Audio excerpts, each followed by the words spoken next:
And then she asks what got me into Batman. Blame it on Cartoon Network. They used to show Batman the animated series when I was little. And sometimes it was scary, but sometimes I really liked it. And I remember having to explain half of what the penguin was saying because none of my siblings knew half the words he was using. I thought, hey, a smart person who sounds like a human dictionary like me. Cool. But the way that the animated series painted the characters, I gained a massive crush on Two-Face. And then once they stopped showing it, I kind of forgot about it for a while and didn't even think to see if it had a fandom. But then all the buzz about the Dark Knight started, and everyone was screaming themselves over the Joker, and I didn't really care. I mean, I was sad that Heath Ledger died, but I don't know.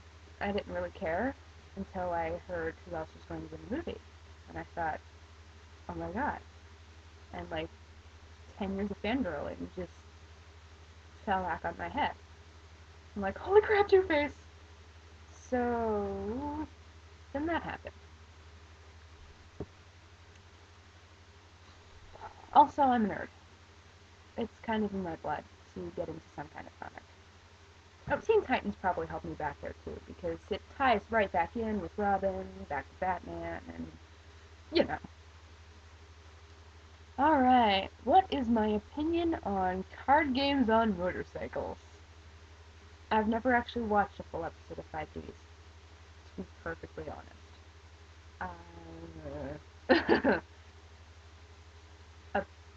Apparently, Jack and Lisa are really, really gay for each other? I don't know. I have a friend who was into the fandom for a while, and that's what I gathered. What would I do if I was being chased by a ghost? Well, that depends on the ghost.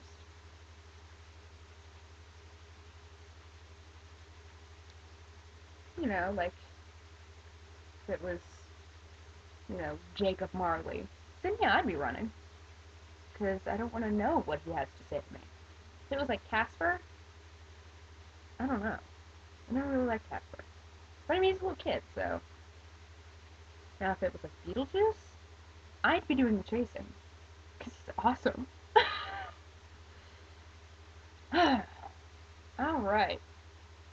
And now to Pidgey, who asks who my favorite character of all time is, and why. And in Strikeouts, what are my thoughts on Dimmesdale?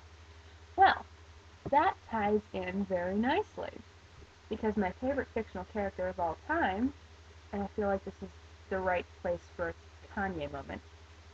Anyway, my favorite fictional character of all time would just happen to be Reverend Dimmesdale from the Scarlet Letter. I didn't read the book until junior year because it was, I don't know, our first reading assignment, and most of the class thought it was boring and couldn't get through Hawthorne's style, and I fell in love. And it is one of the only books where I just, I don't know, just kind of hits me emotionally every single time. And Dimmesdale breaks my heart. He really does. Probably a little more each time I read it. And it's characters like that that, like, I don't know, I'm a sucker for tragedy, but I know people are like, oh, well, Dimmesdale was a pussy, whatever, and he should have been braver and just come out with it. And I'm like, you know what? If I was in his shoes, I would have done the same damn thing. The end.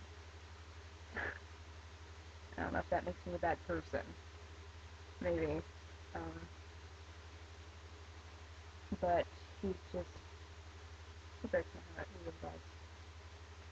And just putting out there, Dimmesdale and Hester, yeah. Romeo and Juliet can suck it. Because Dimmesdale and Hester are my tragic OTP. The end. Not the end. I mean, not the end of the video, obviously, because I still have. Holy. Alright. Art is a bang again. How would May react if she were to walk in on Alex eating? Well, like I said, she would probably try and avoid being in that situation. I mean, at least it's not women, so she's not danger. But, Alex will need men. And uh, May likes men. May likes men a lot. May never really had any sort of female influence in her life until, well, until after getting kicked out of grad school, I guess, or until she got to Gotham. And that's not really influence so much as, a bunch of surrogate little sisters. Her life is all about men. So, hmm.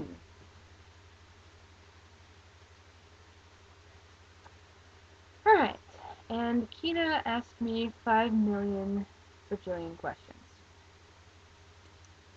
So, what is my favorite animal? I've been saying horse since I was probably 7 or 8. So I'm going to go with that.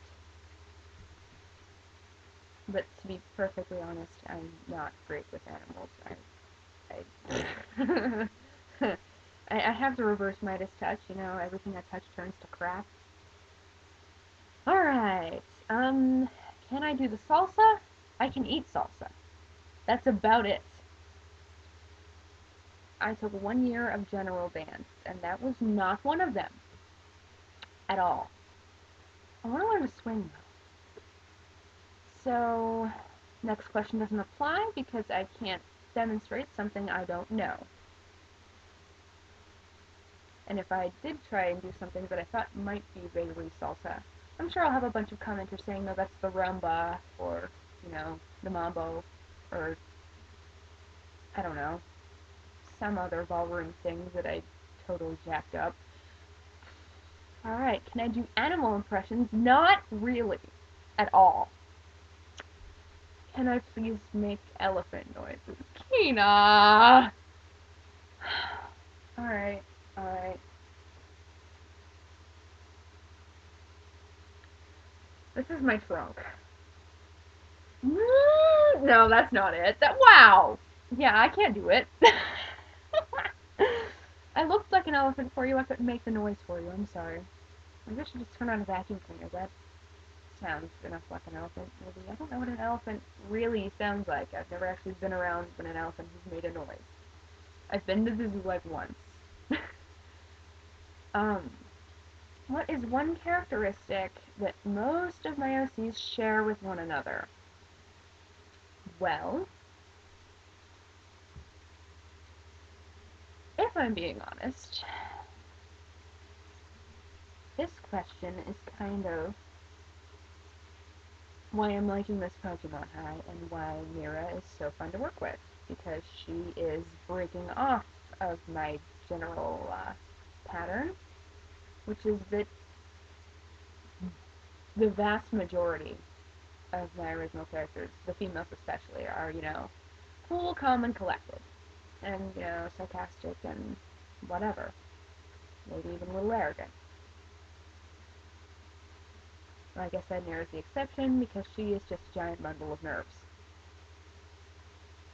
I'm actually surprised nobody asked anything in character for her, just to hear me stammer and stutter and ramble and, quite frankly, see if I can still blush on command like I could do in junior high.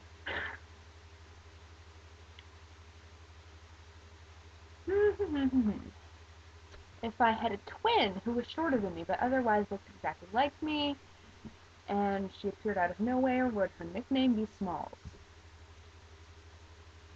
Her nickname would be something like Mini-Me or Oompa Loompa or uh, Munchkin or something, because I'm already pretty short. Do I have swagger? Not at all. Not even. Alright, I have 20 seconds to come up with a rap.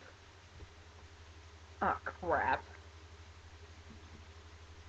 I can't come up with anything. Like, I don't even have a beat or a topic. I need a topic, man. But, I'm really tempted to just break into the narrating rap from Robin Hood Men in Tights because I watched that last night.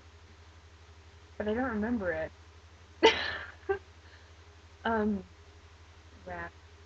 It's tricky to rock around. That's right, on time. It's tricky. No. I'm sorry. Breaking out into Run DMC fixes everything. So I'm not sorry. Alright, do I regret the fact that you ask a buttload of ridiculous questions, or am I used to your spazzing? Kina, spazzing is your job. If I wasn't used to it, there would be a big problem. Now I'm going to do a quick refresh to see if anyone asked me things since I've started recording. Yes, I had to sing it.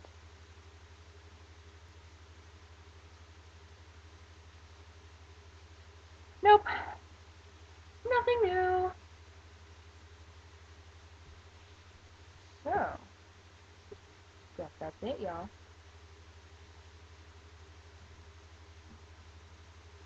I think I should do a karaoke video. Just like me digging around. Or more questions if you come up with crazy things. Just me or my characters if you're that crazy. Or whatever. Or just dare me to do stuff. Because I'll do that too. As long as I can stay in my room. Because I really don't want to have to answer strange questions. I'm only going to have to because I have been talking to my laptop for almost a half hour. So, and that's the end of our show.